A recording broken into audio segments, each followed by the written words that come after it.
Bonjour à tous et bienvenue dans l'épisode numéro 4 de Business Shower. Aujourd'hui, nous recevons Sandrine Carl. Hello tout le monde. Salut Sandrine, est-ce que tu peux te présenter? Oula, alors, je suis coach depuis plus de 10 ans, ça fait 12 ans maintenant. En ce moment, j'accompagne les femmes essentiellement à se lancer sur le web. Ma devise, c'est de vivre et d'entreprendre avec joie, plaisir et facilité. Et la raison pour laquelle je fais ça aujourd'hui, c'est parce que quand j'ai démarré dans l'entrepreneuriat, donc en 2012, puis sur le web en 2016, je me suis cramée. En fait, parce que un des pires conseils finalement qu'on m'avait donné, c'était de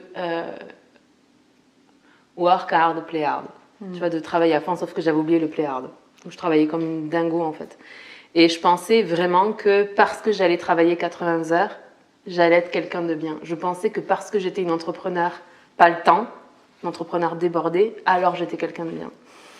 Donc ça m'a amené bien sûr à avoir de la réussite. Forcément, quand on passe à l'action constamment, on a des résultats, on va pas se mentir. Mais en même temps, j'étais complètement désalignée au final. Et donc ça, c'était la première chose. La deuxième chose, c'est que jusqu'à ce que j'arrive sur le business en ligne en 2016, j'étais très connectée à ma vision, mes ressentis, ma spiritualité, ma propre connexion avec moi-même. Et en fait, quand j'ai débarqué dans le business en ligne, il y avait ces modèles dont a parlé Ingrid, il faut travailler fort, il faut faire des efforts, toujours plus, etc.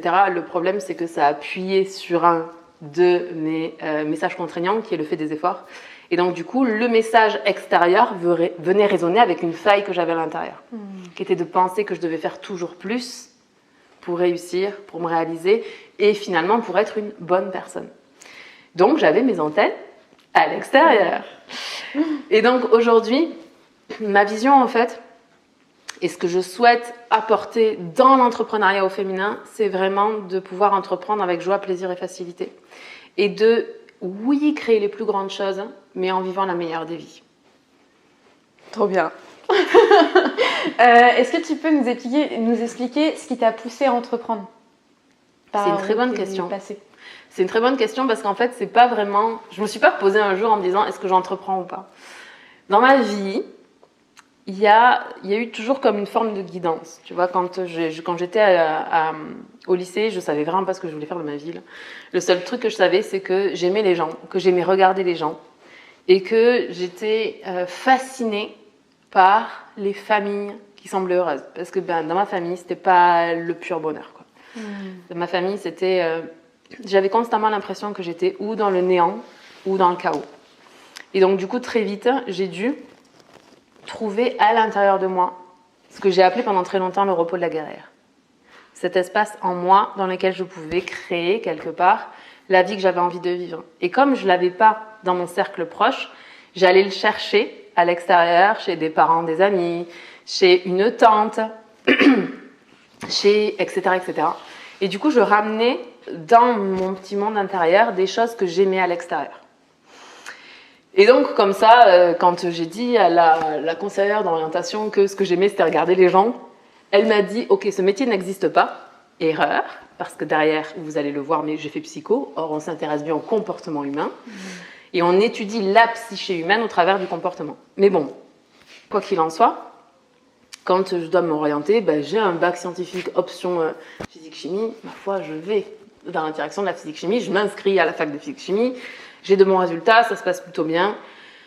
Mais il n'y a aucune satisfaction intérieure. Il y a une satisfaction de l'ego parce que oui, j'ai des bonnes notes. J'ai eu peut-être mes meilleures notes de toute ma vie à l'université de physique-chimie, mais il n'y a pas de sens.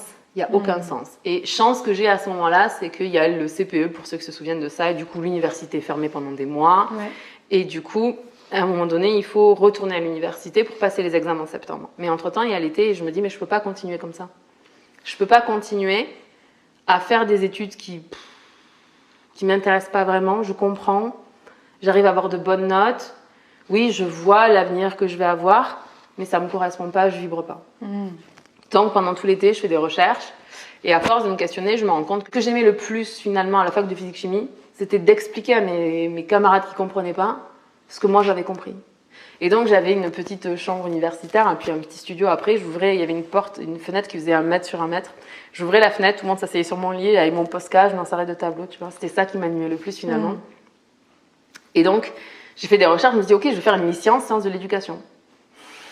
Et donc, me voilà arrivée en septembre, après la grève des CPE, blablabla, pour m'inscrire en première année, licence sciences de l'éducation. Et là, je tombe sur quelqu'un qui me dit, mais non, en fait, il faut un bac+2 validé pour entrer en licence. Et je dis, ah non, hors de question. Ça voudrait dire que je redouble ma première année pour... Non, impossible, j'y arriverai pas. Qu'est-ce que je vais faire de ma vie? Et là, le type me dit, écoutez, vous venez d'un profil psychologique, vous venez d'un profil scientifique, allez en psycho. Il y a beaucoup de maths et de bio, etc. Ça sera facile pour vous. Vous aurez votre licence facilement et ensuite, vous pourrez intégrer licence sciences de l'éducation. Et c'est comme ça que je me suis retrouvée en psycho. Ok. Donc, je fais mes études de psycho.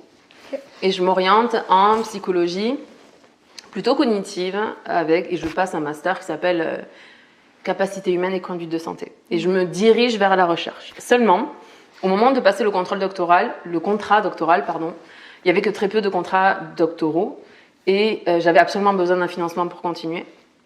En tout cas, c'était la vision que j'avais et j'obtiens pas à ce moment-là en fait le contrat doctoral. Et je m'effondre complètement. Je m'effondre à un point, c'est-à-dire que quand je vois que je ne l'ai pas, je m'effondre tellement, je pleure toute la journée, tellement que certaines personnes de mon entourage pensaient que je n'avais pas eu mon master 2. Tellement, et ils ont appris en fait plusieurs années après, ah mais t'aurais dû faire ton master 2. Non mais je l'ai mon master 2, c'est pas là, tu vois, c'est pas ça le problème, c'est le contrat doctoral. Bref, je m'effondre et là j'avais rencontré au travers de mon stage. Donc oui, ça je te raconte tout ça, mais pendant mes études de psycho, je me suis formée au coaching. Ouais. Et ma psychologue référente, du coup qui était ma psychologue référente pour mes stages à l'université, était coach et était spécialisée en psychologie positive. Donc c'est comme ça que je découvre la psychologie positive en 2012, que je me forme au métier de coach et que du coup je commence à faire mes séances en même temps que je suis mes études à l'université. Donc je suis effondrée. Mais alors, ma vie s'effondre à ce moment-là. Moi j'étais persuadée dans ma tête que j'allais faire ce fameux contrat doctoral et faire du coup une thèse, etc. pour être professeur d'université. Pendant que je faisais mon stage, j'avais rencontré un homme d'affaires qui était devenu coach, etc. Et du coup, je vais le voir. Et je lui dis, voilà ce qui se passe. Et il me dit, mais pourquoi c'était important pour toi d'avoir le contrat doctoral? Parce que là, tu sens effondré, pas de ne pas faire ta thèse, mais de ne pas avoir ton contrat doctoral. Et je lui réponds, mais parce qu'en fait, pendant ces 3 ans, j'aurais pu et faire de la recherche sur ce que j'aime, et monter mon entreprise. Et il me dit, eh bien écoute, ma grande, c'est peut-être qu'il faut juste que tu montes ton entreprise. Donc, 2012, je me lance en cabinet, je fais du one-to-one, enfin de la consultation traditionnelle. Et 2016, du coup, je me retrouve propulsée sur le web. Okay. Voilà comment je me lance dans l'entrepreneuriat. Ok. Est-ce que du coup, ça a été le meilleur conseil que tu as reçu? Non, mais c'est cette personne qui me l'a donné. Ouais. Cette personne m'a dit, donc première conférence, on est en 2016, au congrès, comment il s'appelait ce congrès? International des enfants différents, quelque chose comme ça. Donc j'interviens et le meilleur conseil que cette personne m'ait donné, c'est ne sois pas focalisé sur le messager mais sur le message. C'est quelque chose que je partage souvent en fait à mes clientes ou sur les réseaux ou autres, parce que c'est vrai que quand on est focalisé sur nous, sur le messager, en fait on va se juger sur notre manière de nous tenir, de parler, de est-ce que ce qu'on dit c'est bien dit de la bonne manière, est-ce qu'on va se faire comprendre. Est-ce que c'est assez brillant la manière dont on le dit, etc. Et on oublie qu'on est là pour délivrer un message. Mais quand on devient la messagère et qu'on se focalise sur le message, en fait, il n'y a plus de pression sur qui je suis. Puisque ce qui concentre toute mon attention, c'est OK, qu'est-ce que je suis en train de dire, pourquoi, pour qui, pour servir qui finalement. Donc ça, c'est le meilleur conseil qu'on m'a donné. Ok. Et le pire? Il y en a eu tellement. Oh mon Dieu, il y en a eu tellement. Le pire. Bah, le pire, c'est ce que je disais. C'est vraiment ce truc de il faut travailler fort, quoi. Il faut se sacrifier. Ouais. Tu vois, il y avait ce double truc qui est vrai et qui est fou en même temps, mais que j'ai vraiment mis ce costume quand je me suis lancée en 2016. Mes parents s'inquiétaient. On s'entend, j'ai fait un master 2 en psycho. Déjà pour eux, tu vois, j'allais exercer un métier de charlatan. Alors imagine maintenant, je suis sur le web, je fais des vidéos. Un peu compliqué, tu vois. Donc, du coup, pour eux, en fait, j'étais pas en train de prendre la bonne direction. Ils voulaient, pour moi, que j'ai un CDI, que je fonde une famille. Le rail, voilà. Éventuellement, que je sois psychologue, mais en cabinet, dans une structure, voilà. etc. Là, le connu, le format connu. Ouais, c'est ça. Mais non, en fait. Je découvre le web, je trouve ça absolument génial. Et en fait, je découvre le web parce que des clientes me demandent de leur faire des vidéos. C'est-à-dire que ce que je leur dis en séance, elles trouvent ça génial, mais elles l'oublient, donc elles veulent que je commence à faire des vidéos. Okay. Donc j'ai commencé à faire des vidéos comme ça. Et ensuite, je me suis lancée sur YouTube en 2016, voilà, de manière publique. Et c'est comme ça que j'ai commencé le business en ligne. Donc bref, mes parents s'inquiètent. Et du coup, un jour, je dis à ma mère, écoute maman, c'est pas compliqué en fait, c'est où ça, où je réussis en faisant ça, où je meurs en faisant en sorte que ça fonctionne. Donc c'est où je réussis, où je meurs en faisant en sorte que ça fonctionne, tu vois. Il n'y a pas d'autre issue. Sauf que oui, c'est une super chouette croyance parce qu'on y va all in, tu vois. Ouais. Mais en même temps, on se détruit puisque c'est où ça, où je meurs en faisant en sorte que ça arrive. Ouais, ben, j'ai failli mourir, entre guillemets, en faisant un burn-out, quoi.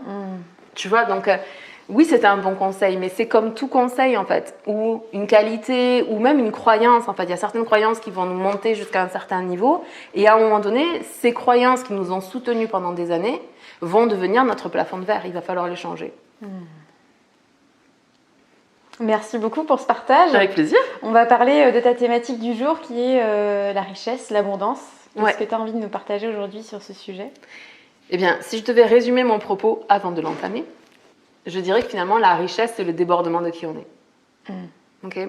Et du coup, ça va m'amener à vous faire le lien un petit peu sur tout ce qui s'est dit pour vous montrer un peu ma vision de comment est-ce que j'emmène mes clientes à finalement être tellement elles qu'elles deviennent magnétiques et que finalement, il y a un débordement qui se fait de quelque chose.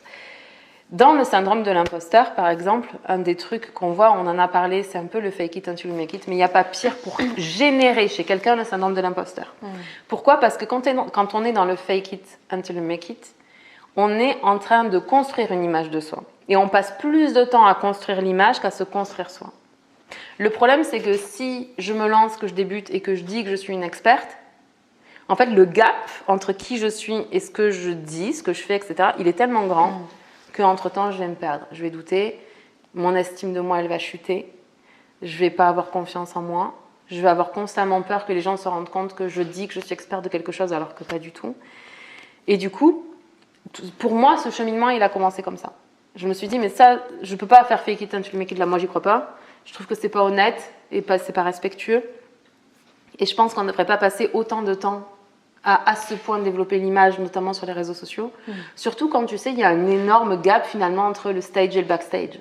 C'est-à-dire que si je suis devant, comme disait Ingrid, je loue ma Ferrari, je vais chez le coiffeur, je me mets vraiment comme si j'étais millionnaire, et que le reste du temps, quand je suis vraiment en train de faire les choses et pas dans ma séance de shooting, je suis les cheveux gras en pyjama dans mon canapé à taper mes petits emails. En fait, le gap entre l'image que je produis et mon backstage, il est tellement grand que pareil, je vais être inhibée par la peur d'être découverte, par la peur que je croise quelqu'un dans la rue qui me reconnaisse et qui se dise mais je cours de balustrade, tu vois. Quand tu as cette différence tellement grande entre le backstage et le stage, c'est pareil, ça ne sert personne. Ça ne sert personne parce que la plupart des gens, ils ont un backstage, ils n'ont pas de stage, tu vois. Donc, ils vont peut-être rêver sur ton stage, mais au final, leur vie, c'est ton backstage. Donc, montre les choses telles que tu es, telles que tu vis, là où tu en es dans ta vie, là où tu en es, en fait, tu as fait du chemin. Il y a des personnes, bien sûr, qui sont au-dessus de toi. Et bien sûr que tu vas être amené à te comparer, et on va y venir, parce que la comparaison, c'est normal, ok ? C'est pas grave de se comparer, mais c'est tellement pas bon pour l'amour de soi. C'est tellement pas bon pour la reconnaissance de soi. Il faut comprendre une chose, c'est que quand on grandit en tant qu'enfant, en tant qu'enfant humain, on est dépendant de nos éducateurs et de nos parents et des personnes qui s'occupent de nous. Littéralement, un petit humain, s'il n'y a pas un autre être humain qui prend soin de lui, il meurt. Donc en fait, qu'est-ce qu'on fait dès qu'on est petit ? On branche nos antennes à l'extérieur et on essaye d'être un bon enfant, une bonne personne, pour être accepté par la tribu, ne pas être abandonné et du coup survivre. Et c'est pour ça qu'après on se compare constamment. Donc ensuite on grandit et on a ce réflexe de se brancher à l'extérieur, dire ok, est-ce que si je fais ça, je suis une bonne personne, est-ce que si je fais ça, je suis une bonne personne, etc. Et on se compare toujours avec nos antennes à l'extérieur. Et finalement on construit des masques sociaux pour rencontrer le masque social des autres. Ça ne fait aucun sens, quoi. Mais malheureusement, on est dans une société de l'image. Mais cette image, ce gap entre l'image et notre intérieur, notre essence, notre âme, ce qu'on est vraiment venu amener dans ce monde, parce qu'on a tous quelque chose qu'on est venu apporter dans ce monde. En tout cas, c'est ma croyance et c'est sur ça que se fonde mon entreprise. elle ne peut pas fonctionner si on est branché à l'extérieur. Si je suis branchée à l'extérieur, je vais penser aussi que je ne suis pas assez parce que je vais me comparer. Je démarre, j'arrive, je suis une jeune coach ou peu importe ce que je fais. Je vais regarder les gens qui réussissent pour m'inspirer, mais en même temps, je vais me comparer. Oui. Si je me compare, je vais penser que je ne suis pas assez. Parce que ce que je vois, c'est le stage de quelqu'un qui a 10 ans d'expérience dans l'entrepreneuriat. Je ne vois pas son backstage, premièrement. Oui. Et deuxièmement, je le vois au moment où lui il réussit, alors que moi, je suis en train de faire mes premiers pas. Et donc, je me compare. Et donc, je pense que je ne suis pas assez. Et donc, je me dis que je manque quelque chose puisque je ne suis pas assez. Et parce que je me dis que je manque quelque chose, ben, je vais aller acheter une formation, puis une autre formation, puis une autre formation, puis une autre formation. Et je vais me remplir de tout un tas de choses qui n'est pas aligné, puisque mon alignement, il peut être que depuis l'intérieur de moi et jamais depuis l'extérieur. C'est comment est-ce que je m'aligne avec mes valeurs, puisque nos valeurs sont motrices, elles nous permettent de nous mettre en mouvement. Est-ce qu'on peut se mettre en mouvement pour nos valeurs ou alors on se met en mouvement parce qu'on a peur? Tu vois, le truc, c'est que, comme je disais, quand on est enfant et qu'on se branche à l'extérieur, c'est pour pas mourir, tu vois. Oui, il y a un désir de survie, quoi. C'est ça. Donc, du coup, si je pense que je suis pas assez, si je pense qu'il me manque quelque chose, ben, je vais aller chercher ce truc à l'extérieur. Et tout ce qui nous manque à l'intérieur, tout ce qu'on croit en plus qui nous manque à l'intérieur, on va aller le chercher à l'extérieur.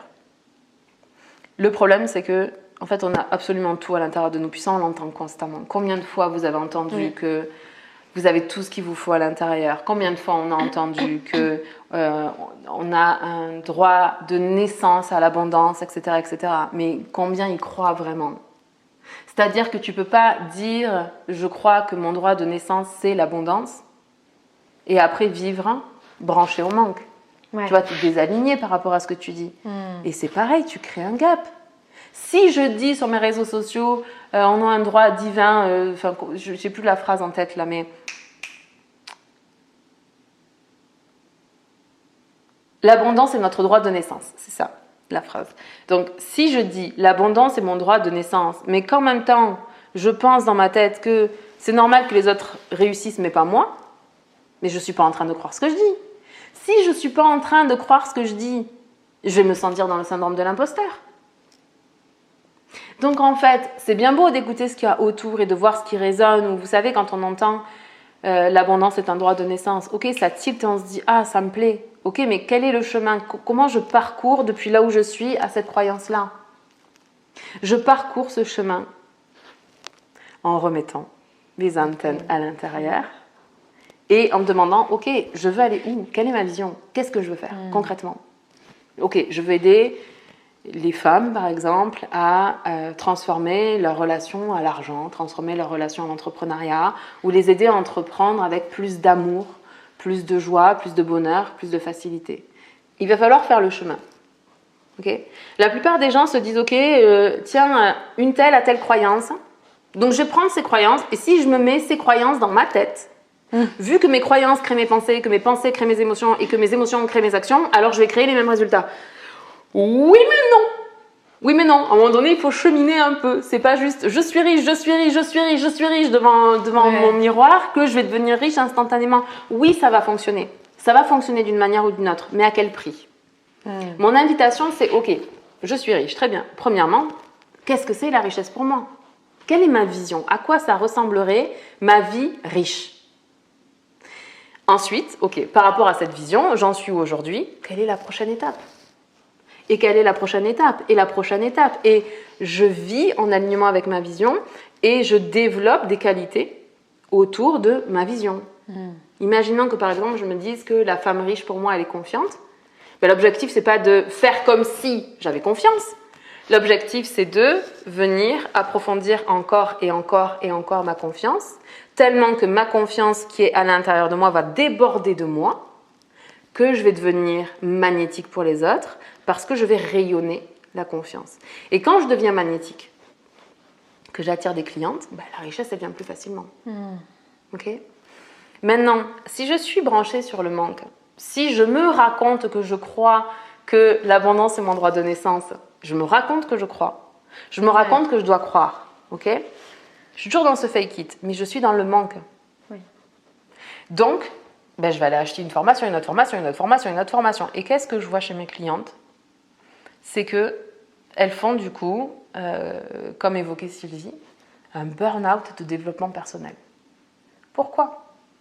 Parce qu'en fait, on entend pareil sur les réseaux sociaux que à chaque fois, je sais pas, je vais au sport, j'écoute un podcast, je vais marcher, j'écoute une formation, je suis toujours en train de me former. Il y a cette image sur les réseaux sociaux qui est véhiculée par un yang extrêmement fort, qui est véhiculée par un business au masculin, ok, où on go, go, go, go, go. Oui, mais non, pareil, on est des femmes. Alors, on a du yang en nous et on en a besoin. Et toute notre vie est une alternance de yin et de yang. Ouais. Je me lève, c'est yang. Je médite, c'est yin. Je fais à manger, c'est yin. Ok ? On est toujours en alternance de l'un et de l'autre. Ok ? Il faut trouver cet équilibre aussi à l'intérieur de soi. Mais si je vais chercher des formations constamment à l'extérieur, dans ce monde où tout le monde court sans jamais s'arrêter, écoute, sans jamais avoir un temps de silence, de paix. Déjà, premièrement, comment est-ce que l'intuition, elle peut descendre ? Si vous êtes constamment en train de faire, ou vous remplir de choses qui ne sont même pas alignées avec qui vous êtes, à un moment donné, le système y pète. Et on a un modèle qui explique ça s'appelle le modèle Dodson, qui explique qu'en fait, voilà comment fonctionne le modèle Dodson. En fait, on a la phase 1, le lancement. Le lancement, c'est go, go, go, j'y vais, j'ai mon idée, c'est génial, j'ai mon plan d'action, je mets mon action, les choses se font facilement. À un moment donné, quand il y a un épuisement de l'énergie, très souvent un épuisement aussi de la dopamine, on va basculer dans le déclin. Dans le déclin, on va commencer à procrastiner, à ressentir du stress, de la peur, de l'anxiété. Si ça, c'est pas bien géré, si on n'a pas des stratégies de ressourcement qui sont mises en place, on va basculer dans le marasme. Et on va commencer à douter de nous. Et on va penser qu'on n'est pas assez bien, qu'on n'y arrivera pas, etc. Et je ne vous parle même pas de la dépression ou des anxiétés chroniques, des choses comme ça. Je vous parle d'un fonctionnement sain. Et finalement, à un moment donné, on va sortir de cette zone de marasme parce qu'on va commencer à faire des choses qui sont en basse énergie positive et qui vont venir recharger en énergie notre corps et notre mental. Mais soit on fait une boucle complète, soit on comprend que quand on a épuisé notre capacité de faire, ben on se ressource et on n'a pas besoin de basculer dans le déclin. Autre chose, on peut avoir une croissance pérenne par l'effet cumulé. Mais l'effet cumulé, c'est pas se bourrer d'informations et passer du tout au rien. On voit ça tout le temps. C'est genre, ok, à partir de lundi, je fais des vlogs tous les jours, je poste des stories, je fais un live par jour, j'écris une newsletter par jour, je lance une nouvelle formation, je relance mes anciennes clientes, je change mon identité de A à Z, quoi. À partir de lundi, je fais ça. Et le lundi, on est dans le crash total parce qu'en fait, notre système ne peut pas supporter un tel changement. Ouais. On dit que c'est 10 à 20% de changement pour maintenir une croissance qui est pérenne. Donc l'idée, c'est pas de se bourrer de choses qui sont de l'extérieur pour se changer parce qu'on pense qu'on n'est pas assez. L'idée, c'est de se demander qu'est-ce qu'on veut vraiment, quelle est notre vision, et de mettre en place une stratégie, un pas à la fois, une journée à la fois, qui va nous permettre de nous rapprocher de notre objectif. Parce que ce petit pas que personne ne veut faire, parce que les gens, ils veulent quoi ? Ils veulent des grands mouvements. Oui. Ils veulent le grand changement, le changement de branding, le grand lancement qui change toute la vie, etc., etc. Mais non. Ce qui fait le véritable changement, c'est le petit mouvement que personne ne voit qu'on fait au quotidien. Ce petit moment d'autodiscipline où on se dit, ok, ça, c'est pas bon pour moi maintenant, mais c'est bon pour moi plus tard. Ou ça, c'est super bon pour moi maintenant, mais c'est vraiment pas bon pour moi plus tard. Quelle décision je prends à ce moment-là ? Parce que l'idéal, c'est quand même que ce soit bon pour moi maintenant et bon pour moi plus tard. Donc si c'est bon pour moi plus tard, comment est-ce que je fais pour que ce soit bon pour moi maintenant ? Quelle manière d'être, avec joie, plaisir et facilité, je peux mettre en place dans mon présent pour soutenir l'action qui, dans mon futur, sera bonne pour moi ? Ces petits mouvements-là, ce petit truc de boire un petit peu plus d'eau, ce petit truc de s'étirer un peu, ce petit truc d'aller marcher de temps en temps, d'être régulier sur nos réseaux sociaux, des choses comme ça. C'est des petits mouvements que les autres ne voient pas et qui pourtant font toute la différence. Mais les gens, ils veulent pas ça. Ils veulent le grand changement. Ils veulent le truc que les gens vont voir. Et ce qu'ils comprennent pas, c'est que quand ils observent la réussite de quelqu'un, quand on fait des gros chiffres d'un coup et que les gens sont comme « Waouh, c'est extraordinaire !» Ouais. Mais ils voient pas tout le derrière la scène de ce petit pas quotidien, de ce « je me réaligne encore et encore et encore » et je me lead moi-même au quotidien pour créer la plus belle des vies, mais sans mettre la pression. Je le fais parce que Je veux créer des grandes choses, oui, mais je veux vivre la meilleure des vies. Pendant que je suis en train de créer ces plus grandes choses. Parce que la vérité, à propos de toujours prendre cette décision dans le futur, c'est qu'on ne sait pas quand est-ce que la vie s'arrête. Demain, je sors, la vie peut s'arrêter. Est-ce que j'aurais vécu ma vie? Est-ce que j'aurais pris du plaisir? Est-ce que j'aurais kiffé? Est-ce que j'aurais été dans la joie? Est-ce que j'aurais profité des miens? De ma fille, de mon conjoint, de mes amis, de ma famille? Est-ce que j'aurais vécu pour de vrai? Ou est-ce que j'aurais tout placé dans le futur et ce futur n'arrivera peut-être jamais? Mais en même temps, si je suis constamment dans l'instant présent, dans le plaisir immédiat, je ne construis rien. Or, le bonheur, il repose sur 2 choses. Le bonheur hédonique, plaisir immédiat, et c'est important. Et le bonheur démonique qui repose sur la croissance. Je grandis l'humain, je me lead. Je fais en sorte de passer de là où je suis à là où j'ai envie d'être. Et pendant que je fais cette transition, par effet cumulé, par 10 à 20% de changement par an, à ce moment-là, je contribue. Parce que les gens me voient aller. Parce que je deviens débordante de ce que j'enseigne, de ce que je transmets. Et parce que je suis débordante, j'ai pas besoin d'avoir recours à un marketing agressif comme Ingrid parlait. J'ai pas besoin de mentir sur mes résultats parce que je déborde mes résultats. J'ai pas besoin de le prouver, les gens le sentent. On n'est pas bête en tant qu'être humain là. Et nos clients sont pas bêtes, les gens qui nous suivent sur les réseaux sociaux sont pas bêtes. Et je comprends pas en fait ce marketing agressif parce que je pense qu'on prend les gens pour des imbéciles. Et je pense que les gens ne sont pas bêtes. Je pense que les gens, ils se sentent. Ils ont peut-être perdu confiance en eux à force d'être dans ce martelage permanent de ce qu'ils devraient être, de ce qu'ils devraient faire, etc. Mais ils ne sont pas bêtes. S'ils se sentent, on parlait des red flags tout à l'heure, mais on suit des modèles, on est inspiré par eux, mais à un moment donné, on sent qu'il y a un truc là. Qui passe pas. C'est chelou. Tiens, ça, c'est quand même un petit peu chelou. Ok? Mais peut-être que c'est le temps de bifurquer. Peut-être que c'est le temps de remettre mes antennes à l'intérieur. Peut-être que c'est temps de me demander ce que moi je veux. C'est quoi pour moi la réussite, la richesse, l'amour, la compassion, même le fait d'être heureuse? Pour moi, qu'est-ce que c'est le bonheur? Qu'est-ce qui, moi, me rend heureuse? Parce que ce qui, moi, me rend heureuse n'est pas la même chose qui te rend heureuse, toi, Mélissa, ou qui vous rend heureux, vous. C'est juste pour moi.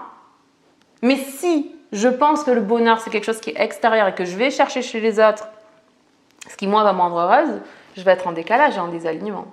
Et comment voulez-vous que l'inspiration, elle descende si vous n'êtes pas aligné? Ce n'est pas possible. Premièrement, si votre champ mental n'a même pas d'espace, de silence. On ne peut pas intégrer en fait. Non, ça va être comme rejeté par le plan mental. L'idée, elle va arriver, mais elle va être déviée immédiatement. Elle ne pourra même pas descendre pour s'incarner. Donc pour moi, incarner l'abondance, la richesse ou des choses comme ça, c'est vraiment tout ce processus où je remets mes antennes à l'intérieur, je me demande, ok, qui je suis, qui j'ai envie d'être aussi. Parce qu'on se crée au quotidien, on se recrée constamment. À chaque nouvelle journée, on se recrée, à chaque nouvelle minute, on se recrée. Mais ce qu'on fait, c'est que comme on fonctionne dans un système de survie de peur, on va constamment chercher dans le passé des doutes, des peurs, des mauvaises expériences, puis on les ramène dans le présent. Et à chaque fois que je fais ça, je projette dans mon futur mon passé. Plutôt que de me dire, ok, qu'est-ce que je veux vivre? Ça serait quoi pour moi le bonheur? Et cette personne qui est heureuse, elle ferait quoi? Et petit à petit, de fermer le gap entre ma vision et moi. Et à ce moment-là, je manifeste ce que je suis. Je suis en train de grandir. Je fais grandir mon humain pour être une meilleure personne pour moi, pour les autres, pour le monde. Puis quand je grandis l'humain, je deviens inspirante aussi. Et parce que je deviens inspirante, du coup, les gens, ils ont envie de travailler avec moi. Et du coup, c'est un cercle vertueux permanent parce que je suis de plus en plus heureuse, puisque je grandis de plus en plus l'humain. Je contribue de plus en plus parce que je suis passée au travers de tellement de choses que je sais ce qui est en train de se jouer dans la tête de mes clientes à ce moment-là. Et je suis de plus en plus heureuse puisque je grandis et que je contribue. Et que bien sûr, comme j'ai décidé de créer les plus grandes choses en vivant la meilleure des vies, j'ai le plaisir aussi au quotidien. Merci pour ce riche partage. Avec plaisir. Toi, de ton côté, à partir de quel moment tu as senti que c'était ce petit pas justement qu'il fallait faire jour après jour et pas ce travail hard non-stop. Est-ce que c'est ton burn-out qui a été l'élément déclencheur? Ah ouais, clairement. Ok. En fait, donc du coup... Extraordinaire. La vie est extraordinaire et vraiment à chaque fois qu'on se désaligne, de toute façon on est ramené dans notre alignement avec perte et fracas. Hein, parce que bon. Donc l'histoire c'est ça. On est en 2018, j'interviens, le jour où ça se passe, dans 2 jours j'interviens en tant qu'experte sur un séminaire, etc. Et ce jour-là, j'ai rendez-vous avec une cliente. Okay, et elle ne peut pas se déplacer donc j'y vais. Et je suis épuisée, ça fait des semaines que je dors pas. Quand je vais marcher dans la nature, et évidemment, j'écoute des podcasts. Donc, je sais de quoi je parle, vraiment. Et j'ai tout le temps des trucs dans mes oreilles, etc. Et j'arrive pas à redescendre dans mon corps. Vraiment, je suis coupée entre mon mental et mon corps. J'ai beau marcher dans la nature, je suis là, respire, sens le sol, écoute le bruit de tes pas sur le sol. J'y arrive plus. En fait, mon mental, il s'arrête pas. Il n'y a jamais de pause. Je suis plus connectée à mon corps, je dors plus. Et donc, je vais voir cette cliente et je suis dans ma voiture.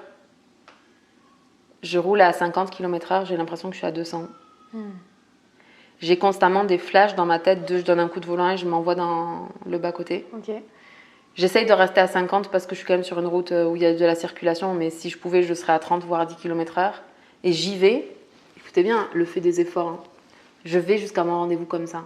Dans cet état de fatigue, dans cet état d'angoisse où je me vois me foutre en l'air, je fais un effort pour tenir mon engagement.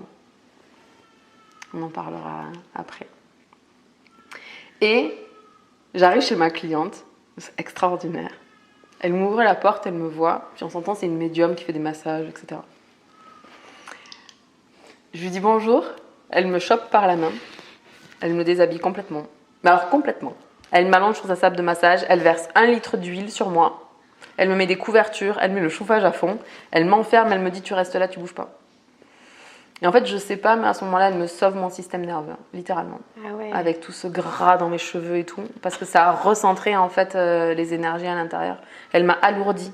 Okay. En fait, en Ayurveda, c'est ce que j'ai appris après, j'étais dans ce qu'on peut appeler un excès de vata. D'accord. Donc une vataïte, et du coup on a besoin de ramener dans le concret, dans la matière. Donc elle fait ça et elle me dit que bien sûr on parlera plus tard de son truc. Et là je rentre chez moi et le lendemain, c'était pas le surlendemain, le lendemain je dois aller faire une conférence. Je suis pas en forme, hein, mais rappelez-vous, j'ai fait des efforts à ce moment-là. Ouais. Donc, je prends une douche, je prends un bain, j'essaye de m'apaiser, je me couche tôt. Le lendemain, je me réveille, je me prépare, je m'habille, je monte dans ma voiture. Et là, pendant tout le trajet de chez moi à l'endroit où je devais aller, il y avait 1 heure de route, je pleure. Mais je suis en train de décompenser, en fait, de lâcher toute la pression que je m'étais infligée jusque-là. Je pleure. J'arrive sur place, plus une larme. Ça y est, le mode guerrier était activé. Je monte sur scène, je fais ma conférence. Les gens adorent. Je ressors. Je pleure. Je pleure. Là, j'appelle mon médecin de famille qui me connaît depuis très très longtemps. Et je lui dis, je crois que j'ai un problème, ça va pas du tout. Et il me dit, bon, ben on va t'arrêter. Je lui dis, mais ça sert à rien de m'arrêter, je suis entrepreneur. Il me dit, c'est pas grave, Sandrine, il faut t'arrêter. Et là, je vais passer 3 semaines à résister. C'est-à-dire que pendant 3 semaines, je vais me lever, je vais prendre mon ordi, je vais essayer de travailler, je vais pas réussir, je vais le poser. Et je vais recommencer encore et encore et encore. Il va me falloir 3 semaines, 1 mois pour lâcher. Et là, je vais lâcher pendant tout l'été. C'est-à-dire que je lâche complètement. Là, j'en ai plus rien à cirer de tout. D'accord. Juste, en fait, je profite de la vie, de mes cousins, de ma famille. On profite de l'été dans le sud de la France. T'as réussi à profiter quand même ? Il m'a fallu 1 mois pour lâcher. Après, Okay. Oui. Après, de toute façon, je me dis... En fait, le truc, c'est que je m'étais tellement conditionnée avec un modèle de réussite que là, je me dis, en fait, je m'en fous de tout. Et j'avais rejeté certaines choses. Et là, je me dis, je m'en fous de tout, juste, je vis le truc, on verra bien. Et en faisant des recherches, je découvre l'Ayurveda et je commence à mettre en place des choses dans ma vie pour me réaligner. De tout ça naîtra Dharmasana ensuite. Mais c'est là, en fait, c'est dans ces tout petits moments où tu n'as plus du tout d'énergie et tu vas juste faire les choses les plus simples du monde. Parce qu'avant, j'avais pas d'énergie, j'étais complètement cramée et je voulais continuer, pyramide de Maslow, l'accomplissement. Et là, je comprends qu'il va falloir y aller avec le bas de la pyramide, le plus bas possible. Il va falloir commencer à bien boire, bien manger, aller se balader sans écouter des podcasts, juste faire des étirements. Et en fait, petit à petit, je me rends compte que, ok, parce que je dors de plus en plus, parce que j'arrive à faire un peu des siestes, parce que je mange bien, je reprends des vitamines, je reprends de l'énergie petit à petit. Puis je vais apprendre pendant cette période à me donner de l'amour comme jamais. Je vais approfondir encore et encore et encore et encore le je m'aime et je m'accepte. Je m'aime et je m'accepte. Je m'aime et je m'accepte. Je suis fatiguée, j'y arriverai pas. Je m'aime et je m'accepte. Et qu'est-ce qui va se passer pour mon entreprise? Je m'aime et je m'accepte. Ok. Je renverse un truc, je m'aime et je m'accepte. Ça va être vraiment de me donner de l'amour pendant tout ce processus. Plus je me donne de l'amour, plus je prends soin de moi, plus petit à petit je vais être capable d'aller à l'extérieur et de recommencer à connecter, etc. Et par tous ces petits pas, à un moment donné, on gravit cette pyramide de Maslow. Donc on passe des besoins physiologiques de base, on va aller combler le besoin de sécurité, parce que quand on fait un burn-out, en fait, on est dans un état anxieux qui est apocalyptique, là. Donc il va falloir aller retrouver de la sécurité émotionnelle. On va du coup se donner beaucoup d'amour pour retrouver ça. Puis ensuite, on va rentrer dans les besoins psychologiques. Ok, comment est-ce que je me relie aux autres? Qui est mon clan? Je m'étais identifiée à des modèles que je ne connais pas, que je n'ai pas rencontrés, qu'on m'a dit que je devais être comme ça pour réussir. Ça ne fonctionne pas. Ouais. Donc, qui sont mes modèles? À qui je m'identifie? Avec qui est-ce que je vibre? Avec qui est-ce que je vis? Qui je choisis à côté de moi? C'était une vraie question. Hein. Il y a cette phrase qui dit qu'on est la somme des 5 personnes que l'on fréquente le plus. Et bien, ce jour-là, j'ai pris mon cahier et puis j'ai noté les 5 personnes avec qui je voulais passer le plus de temps. Puis j'ai aussi noté les 5 personnes avec qui j'aimerais passer le plus de temps. Et quelques années après, ces personnes que j'avais notées faisaient partie de mon quotidien. C'est incroyable. Mais donc, je vais commencer à faire ça. Puis ensuite, je vais rentrer dans les besoins d'estime. Ok, comment est-ce que je me donne plus d'amour de moi? Comment je reconstruis une image de moi? Comment est-ce que je regagne de la confiance en moi? Comment je fais pour ne plus avoir peur de l'échec? Parce que je viens de m'effondrer. Oui. Okay, j'avais raconté à tout le monde que j'étais une big boss et que j'étais Wonder Woman. Wonder Woman, elle est à plat. Donc, il faut se reconstruire là. Il faut passer au travers de l'échec.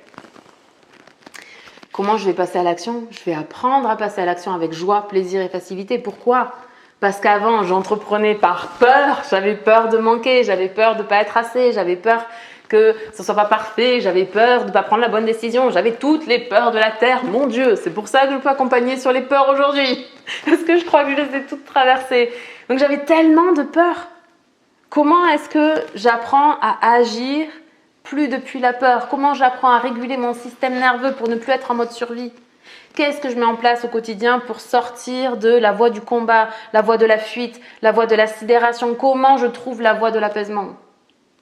Ben, c'est ça. Okay. Donc j'ai plus peur de l'échec, je comprends. Mais c'est même pas je comprends parce que je l'avais entendu comme vous, j'avais entendu que l'échec est un tremplin pour le succès. Et comment je le descends dans mon corps? Comment je le vis? Comment je le vibre au quotidien, ce truc-là? Et comment je transforme la peur en joie? Parce que dans les émotions de la base, donc la tristesse, la peur, la colère et la joie, chaque émotion a un message. La joie, j'avance. La peur, je recule. La colère, je repousse. La tristesse, je lâche. Okay? Je lâche la pression. Donc, si, quand je ressens de la peur, je suis en train de reculer, ça ne fonctionne pas là pour avancer dans un business. Okay? Il faut que j'apprenne à agir avec la joie. J'agissais avec la pression. Mais fais des efforts, fais des efforts. Il n'y a pas mieux pour donner de la pression aux gens là. Fais des efforts. Ok, comment je passe de la pression au plaisir? C'était un vrai sujet là. Ouais. La pression au plaisir. Ok, j'ai appris toute ma vie que je devais me sacrifier, que dans la vie on n'avait rien sans rien. Comment est-ce que je fais pour entreprendre avec facilité? Et donc, dans cette pyramide des besoins psychologiques et dans cette étape des besoins d'estime, je vais aller vraiment me dire, ok, comment est-ce que je peux entreprendre avec plus de joie aujourd'hui, plus de plaisir aujourd'hui, plus de facilité? Je vais commencer à faire un truc, je vais mettre de la pression, ok, je m'aime et je m'accepte. Okay. Comment je peux faire ça avec un petit peu plus de plaisir? juste un tout petit peu plus. Ok, ben, je pourrais me faire un cappuccino. Ok, cool, je vais me faire un cappuccino et je reviens. C'est dans ces petits trucs, dans ces tout petits mouvements que personne ne veut faire, que finalement on construit les plus grands succès. Parce que une fois que mes besoins physiologiques sont ok, mes besoins de sécurité sont ok, mes besoins psychologiques sont comblés, ben, je vais aller m'accomplir. Ouais, mais il ne reste plus que ça. Et donc, comme je m'accomplis, je me réalise. Et parce que je déborde de ce que j'enseigne, parce que bon sang, je l'ai vécu dans toutes les cellules de mon corps, que j'ai fait le chemin, je sais exactement où en est chaque personne. Ouais. Je sais exactement, ok, je comprends où t'en es. Je t'aime et je t'accepte là où tu es. Arrête de te mettre la pression. Arrête de penser que t'es pas assez. On va y aller, on va le faire ce chemin. Et c'est ce que je fais aujourd'hui. Donc voilà, le déclic, il vient de là. Il vient de ce moment où, de toute façon, il n'y a plus rien. C'est comme... Il y a eu une guerre, il n'y a plus rien, il y a tout à reconstruire. Table rase et on repart à zéro. Et je me suis rendu compte, pardon, tu veux dire quelque chose? Je voulais poser la question, mais termine si tu... Je me suis rendu compte que c'est dans ces toutes petites actions, en fait, que j'ai construit ma réussite. Et donc, je te parlais juste avant de Dharmasana, de tout ce qui m'a conduit à créer Dharmasana. Dharmasana, c'est un programme d'accompagnement en ligne qu'à l'époque, j'avais co-créé, qui était en gros sur le fait d'entreprendre autrement. Okay. Toujours sur ce truc avec joie, plaisir et facilité. Comment est-ce qu'on fait ça, en fait? Et tu vois, ce lancement a été un de mes plus grands succès. Pourquoi? Parce que j'étais pas en train de me dire, ok, je veux faire tant de milliers d'euros de chiffre d'affaires. J'étais en train de me dire, ok, si je fais une vente, ça valide le concept. Une vente. Pas 30 ou 40 ventes qu'on a eues. Une vente. Ça a changé ma vie pour toujours de fonctionner comme ça. Est-ce que tu fonctionnes encore comme ça? Oui, ouais. Définitivement. En essayant de te détacher du résultat? Oui. Ben, à chaque fois que je suis dans le résultat, je me stresse en fait. Ouais. Je suis dans la pression, tu vois. Parce que je me dis, tiens, allez, je veux faire, je sais pas, 50 000 euros de chiffre d'affaires pas ce mois-ci, ou 100 000, tu vois, c'est mon objectif, c'est tout. Je sais pas pourquoi, ça me ferait quelque chose en fait de faire 100 000 en un mois, j'ai jamais fait ça encore. Mais si je me dis, ok, comment je fais 100 000 ce mois-ci, je me mets la pression. Oui. Tu vois, puis le comment. Mon cerveau, dans son esprit, lui, il a toutes les solutions à tous les problèmes que j'ai eu hier. Il n'a pas la solution à comment je vais faire 100 000 en un mois. C'est trop lui demander d'un coup. Donc, me demander comment je vais faire, aucun sens. Par contre, imaginez la Sandrine qui fait 100 000 par mois, comment est-ce qu'elle fonctionne? Quel est son degré, tu vois, d'intensité, d'intentionnalité? Et de fermer le gap avec cette personne. Mais en fait, c'est comme ça que je vais être inspirée par le truc qui m'emmènera à créer le résultat que je désire pour mon entreprise.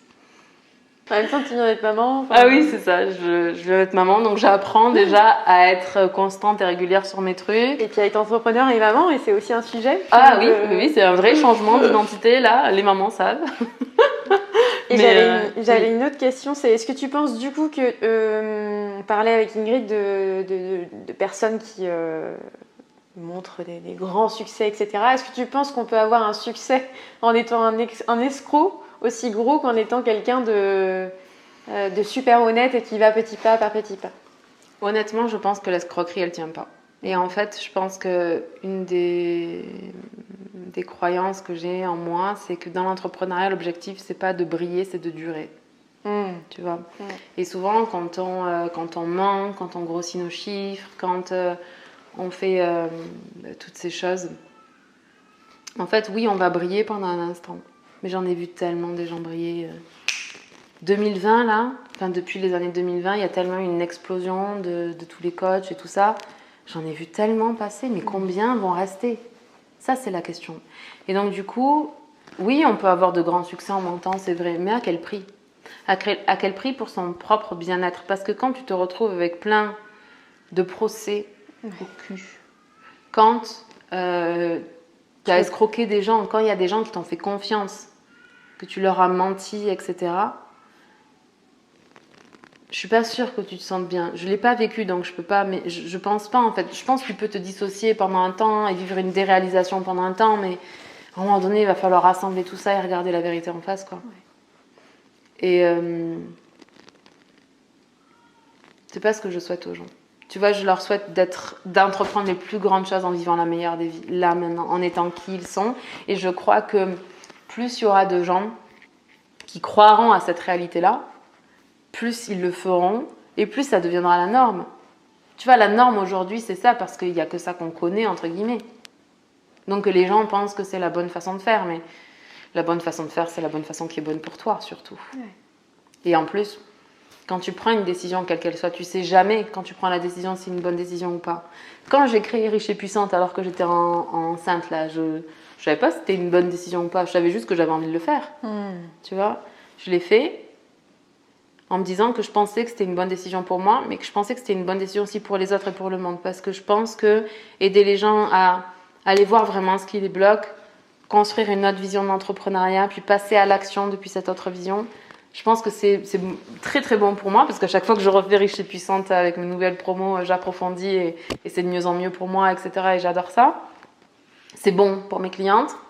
Et puis c'est bon pour le monde, parce que du coup, ça fait des entrepreneurs qui rayonnent un autre message que le fake it until you make it et que le fait de mentir pour avoir des clients. Donc c'était très très bon pour moi de le faire. Je me rends compte que c'est bon pour les autres aussi. Et puis tu vois, ça finit par créer Business Shower. Donc jamais de la vie, mon mental aurait pu imaginer un truc pareil. À un moment donné, il faut juste y aller avec le flow. Tu as l'intuition qui arrive, tu te dis ok, j'ai un beat comme ça. J'ai pas franchement envie de le faire là. Ouais. Bon allez, je vais le faire parce que je sens que ça vibre et je sens que c'est le prochain accouchement. En attendant l'accouchement réel. Mais tu le fais et juste ça prend quoi. Ça prend et il y a autre chose qui se déroule derrière. Mais souvent, en fait, je me rends compte que quand on se lance, on va être sûr qu'on a pris la bonne décision. Mais la seule façon de se dire que c'est la bonne décision, c'est que quand tu as pris une décision, tu t'engages à faire en sorte que ce soit la meilleure décision de toute ta vie. Parce que c'est dans ton engagement en faisant en sorte que ce soit la meilleure décision de toute ta vie que tu as plus de chances que ce soit la bonne décision. Parce que si tu prends une décision et que tu fais ça pendant une semaine, puis tu reprends une décision, tu fais ça pendant une semaine, puis tu reprends, tu n'avances jamais en fait. Tu vas d'un côté, tu vas de l'autre et tu n'avances pas. Donc ça, c'est une première chose. La bonne décision, c'est, ok, je m'aligne, je me recentre, je me donne de l'espace sur cette décision. Je me demande si c'est une bonne décision pour moi maintenant et plus tard. Si c'est une bonne décision plus tard, comment est-ce que je fais en sorte qu'elle soit bonne maintenant? Par exemple, Riche et Puissante, c'est des audios. Pourquoi? Parce que j'étais enceinte. Parce que ma première vision, c'est de faire des vidéos. Ok, mais trop compliqué là. Tu vois? Donc c'était très bon pour moi de créer ça, mais la manière dont j'allais le créer, ça n'aurait pas été bon pour moi dans l'immédiat. Ok, comment je fais en sorte pour que ce soit bon maintenant, bon pour moi maintenant? Et pour moi, c'est ça en fait le leadership, tu vois? C'est d'être intentionnel dans nos choix et de faire les choses qui sont bonnes pour nous.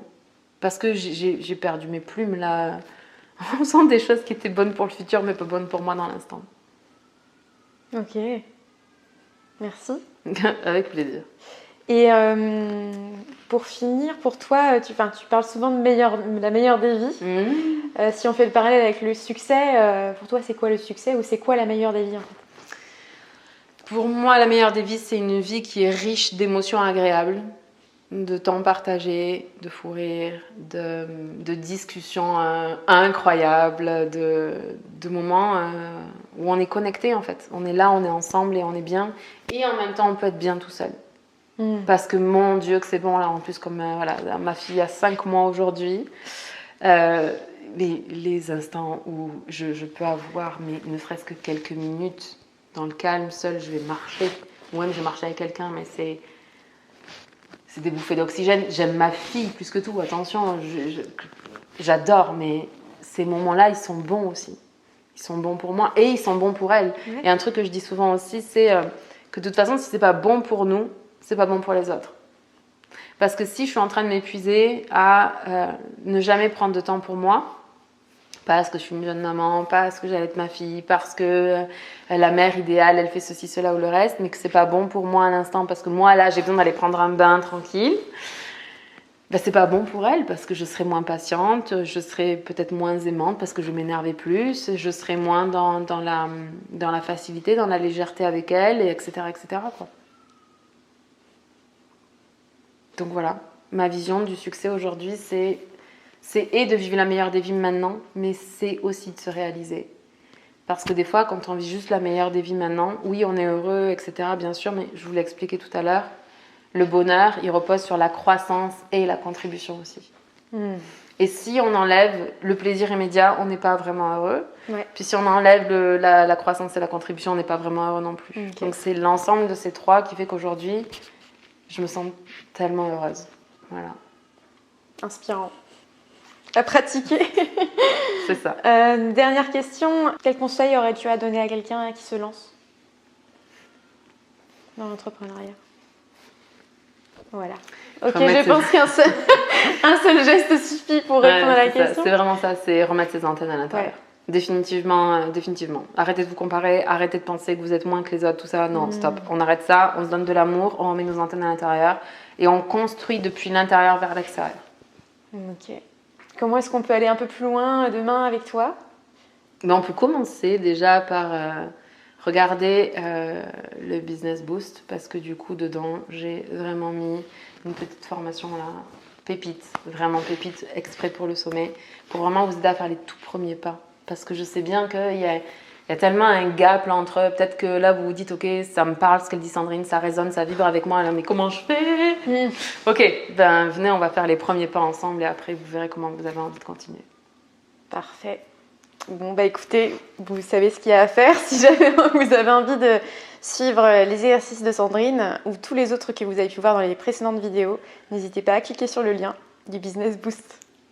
Si le témoignage de Sandrine t'a parlé et si tu connais quelqu'un qui est entrepreneur, qui en tout cas pourrait se reconnaître à travers les propos de Sandrine, n'hésite pas à partager cette vidéo ou à la liker. On te remercie pour ta contribution. Je te remercie aussi d'ailleurs Sandrine pour ce riche partage hyper intéressant, hyper inspirant. Avec plaisir. Franchement.